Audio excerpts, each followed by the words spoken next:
Sa tanang mga parokyano dinhi sa parokya ni San Roque, sa atong mga LGU, local government unit officials, nga niya karon nagsimba dinhi, ug sa atong mga former administration nga very supportive sa atong mga programs and project dinhi sa atong parokya, ug sa tanang mga mamistahay nga niya karon malipayong piyesta kaninong tanan.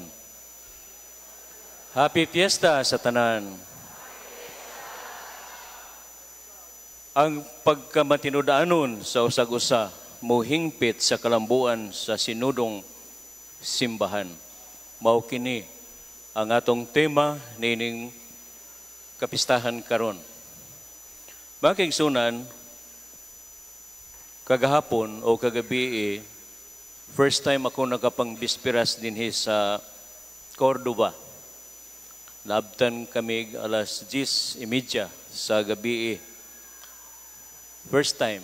Unya, pag uli na mo, natingala ako sa kadaghang mga tao. May mga lahi-lahi ang mga tinda, mga saba, mga tugtog. So, tanan nga kasaba ana sa palibot. Pero sa laing bahin, nag-admire ako sa simbahan nga kadaghang mga tao niya ng mga orasa nga sud gawas kay nagampo ng luhod o nanagkot. Very interesting kay niya ng mga taknaa. Wa ko mahuma hebalo kung unsa orasa nga huma nagsirado ning simbahan, pero ingon niya na kagabi na, pero ang mga magtutuo sud gawas tungod kay magampo. So wala makatugbang ang kasamok sa gawas o sa mga pagampo sa mga gustong mugahin og panahon alang sa mga personal o mga community prayers nga gustong ipadayag sa Dios para sa kapistahan.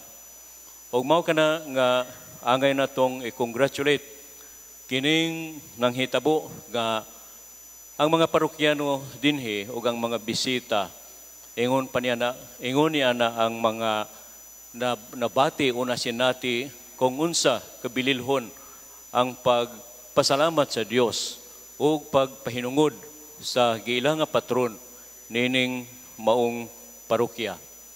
So kanindot paminawon, kanindot sudongon nga mugahin gyud og quality time dinhi sa sulod. Kay daghang improvements ang nahitabo dinhi sa akong obserbasyon nining parokyaha. Gani kining simbahan niadtong last year nakita nako karon pagkanindot sa inyong extension sa kumbento. So dili ni basta-basta kung walay mga support nga gihatag sa atong parokya nga gagikan kaninyo. Ug mao kini ang bunga sa atong mga paningkamot sa Synodal Church o sa atong pagduyog sa usag-usa, pagpaningkamot nga kita makabuhat nga magtinabangay.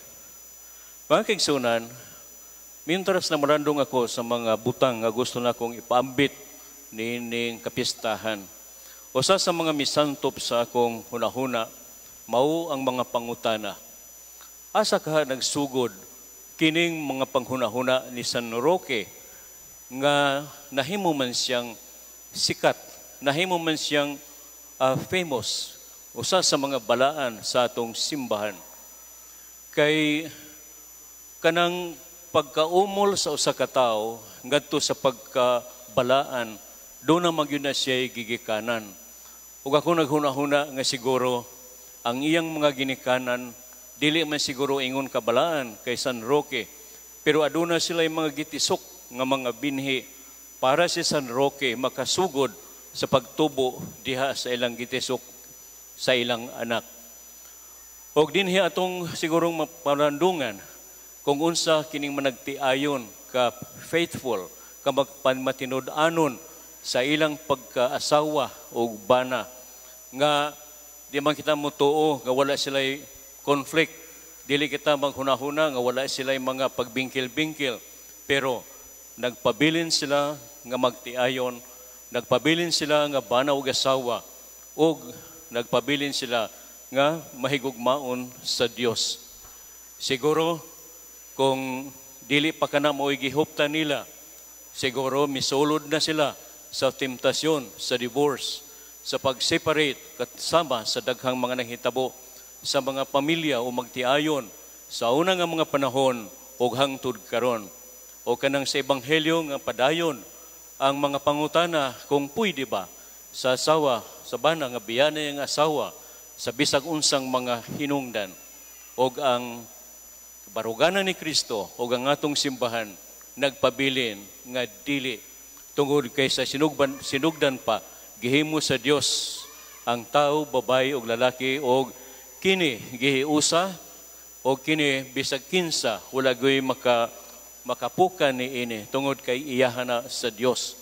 So gihulagway kanato nga kining covenant, kining panaghiusa sa lalaki ug sa babae, mauna siya ang atong sumbanan ang Dios sa iyang pakikiusa kanato, the covenant between God and His people. So dili ka na mabungkag kay bisan unsay buhaton sa mga tao nga mosupak sa Dios, pero ang Dios nagpabilin sa iyang gugma o dili siya mausab sa iyang gugma ngari kanato. So mao na nga kita padayon kita nga mihatag og baruganan niini nga mga pananaw di kining mga temptasyon karon sa atong kalibutan nga pwede ang divorce, pwede ang separation, pero mauna ang uban nag-apply na niani, ang uban nagbasol na tungod kay doon na mga impact sa ilang mga anak.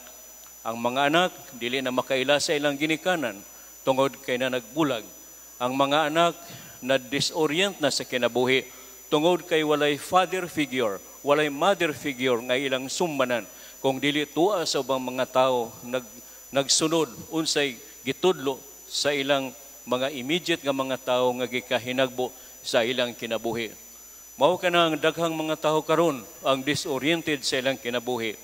Daghan ang nawad-an og meaning tungod kay walay mag-alalay kanila sa ilang pagdako kanang formative years sa edad nga 1 hangtod sa 5.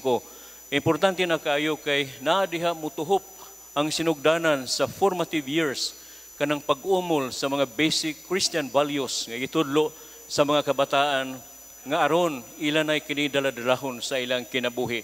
Pero daghan ang mga kabataan nga wala nini moagi tungod kay mga ginikanan dili lamang magbulag kundi dili usab kamao tungod kay wala sila'y pag-umol, walay formation sa ilang kinabuhi. So siguro dinhi nato masabtan nga si San Roque adunay katakos sa pagsagop sa gitudlo sa iyang mga ginikanan og niadtong panahon nga siya hamtong na midesidir siya nga ang iyang desisyon mas mulabaw pa sa iyang mga ginikanan nga dili siya malimin sa ilang kadato o sa kaharuhay sa kinabuhi kundi mohatag siya desisyon nga mopuyo sa kagabos og magatiman sa mga masakiton sa iyang palibot. So mao kana ang transformation ni San Roque nga diin atong gidaig ang iyang manindot nga kahimtang, pero mipili siya nga moalagad tungod kay gusto niya nga makabaton ang kalibutan ug usa ka kalibutan nga ang mga tao mahimong maluluyon sa mga sufferings nga natagamtam sa ubang mga tao dinhi sa atong kalibutan. So mga kaigsunan, formation, pag-umol, importante kaayo sa usa ka pamilya. Importante kaayo sa managtiayon, pero labaw na pero unsa may umulon kung dili maghahiusa, unsa may itisok nga binhi sa mga anak kung dili na mag-uban tungod kay gamay nga bingkil, mahimong dako og muhatag og dagkong desisyon nga diin makahatag kinig mga dili maayong resulta dili lamang sa pamilya kundi sa tibuok nga katilingban. So si San Roque, mobilib kita tungod sa iyang naumol siya sa pagkamaluluyon o sa pagtanaw ngadto sa mga tao nga mga masakiton, o siya usab nakabaton sa iyang kaugalingon o usa ka kinaiya nga gitawag nato pagkamatinud-anon, truthfulness. Very honest siya sa iyang kaugalingon nga dili siya gusto nga mupuyo sa kadato samtang ang uban nagsuffer sa mga sakit o kalisod. So matinud-anon siya, very truthful nga siya kanang iyang nabati sa iyang kaugalingon nga dapat irespeto ang dignidad sa mga tao nga adunay mga balatian. Kay kun ikaw muserbisyo ngadto sa mga masakiton, muserbisyo ngadto sa mga kabos, muserbisyo sa mga nanginahanglan, buti pasabot imong gipaangat ang ilang dignidad isip tao. Kay kun sila pasagdan walay bili, unsa pa may dignidad silang kinabuhi, wala nay paglaom. Mao kana ubang mga tao karon nga walay kahimuan tungod ka walay nag-alagad kanila, sila wala nay gilauman. Daghan kayo ang napakyas sa ilang pagpuyo ug usahay ang Dios mo'y basulon sa ilang gidangatan. So tungod niini si San Roque nakadesider sa iyang kaugalingon nga muhatag sa iyang kinabuhi ngadto sa pagpangalagad sa mga masakiton o ubang pang mga tao nga nagkinahanglan kaniya. So buti pasabot ang iyang pagkamatinud-anon, ang iyang honesty, ang iyang truthfulness nagpapas kana sa barrier, sa harang, sa kanang nagkural between the rich and the poor. Mi hatag siya kakayahan niya nga mo reach out tungod lagi kay gusto niyang iangat ang dignidad sa mga tao nga nagkinahanglan kaniya. So in a way nawala ang barriers, nawala ang mga breakdown sa relationship tungod kay adunay mihatag og tulay. Mao kana si San Roque usa sa mga bantugan nga mihatag sa tulay aron mapukan ang kanang mga barriers nga nagdugtong sa relasyon sa mga tao. Ningon si Pope Francis kanato nga ang dialogue, ang pakihinabi, pakigistorya mahinungdanon kaayo kung kita magapabilin sa atong mga personal nga mga gusto o dili kita mo reach out ngadto sa ubang mga tao, ang kanang mga walls, kanang mga pader, magapabilin nga pader sa tibok natong kinabuhi. Pero kung mahimo kitang mga tulay ngadto sa uban, mapukan kanang maong pader o mahimong ligon ang usa ka komunidad tungod kay wala na may magbabag sa relasyon. Madato kang mapobre, unsa ka ordinaryo nga tao og inila og unsa pa pareho ang tanan. Og mao kana ang atong gitawag nga synodality, synodal church nga walay bintaha. So mga kaigsunan, ang dili pagkamatinud-anon, ang pagka-dishonest, mao kana ang problema nato sa panahon nato karon. Tungod kay daghan ang mga tao nga magtago-tago sa ilang mga kinabuhi, daghan ang dili magsulti og tinuod. Mao na nga ang atong usab nga mga kinaiya, mura usab kita og naanad na lang, no? Naanad nining gitawag nato nga pamakak. Labi na nining atong panahon karon sa information technology nga din daghan ang mga mugawas sa social media nga mga ihungit kanato. Naglibog na kita kung unsay tinuod o unsay dili. It creates a lot of confusion. Asa may tinuod niini? Diingon dito sa TikTok nga mao ni, diingon sab dito mao ni. So very confusing. Nga bisan ang mga pamilya natakda niini. Pwede man di ay, pwede man di ay. Ubon sa ingon sa banguban, dili pwede. Usahay malupig ang mga dili eksakto, ang isa ang tama, ang katong mga fake news, may usahay very viral tungod kay attractive para sa uban. So tungod niini ang gitawag nato nga kanang pagka-anis sa atong kaugalingon, pagkamatinud-anon, nadagdagan hinuon tungod kay ang mituhop karon sa mga kabatan-unan, mao kanang mga pride, kanang mga garbo nga tungod kay dunay nagmando nga lain sa ilang kinabuhi, dili na ang mga ginikanan, kundi ang social media mo'y nagdirect sa ilang mga huna-huna, mauna daghang mga kabataan ang napuison nining mga misinformation sa atong social media. Unya kita sa mga ginikanan, malipay. Ang akong anak, mantigo na siya sa social media. Ang akong anak, mayo nang magsundog-sundog sa mga kwan.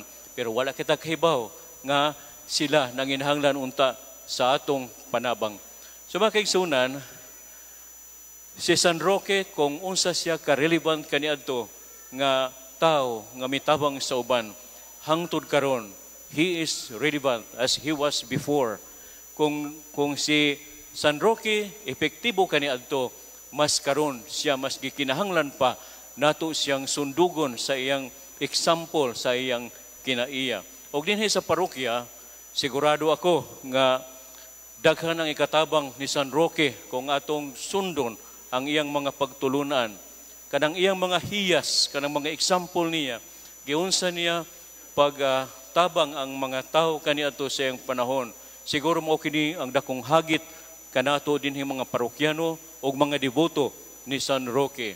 So hinaoton ta nga dili ka mohunong sa pagampo, dili ka mohunong sa inyong mga pag-express sa inyong mga tinguha, unsay maayo sa parokya, dili ka mohunong sa pagpaningkamot nga kining kaminyoon balaan, kining kaminyoon usa ka sagrado nga butang nga relasyon.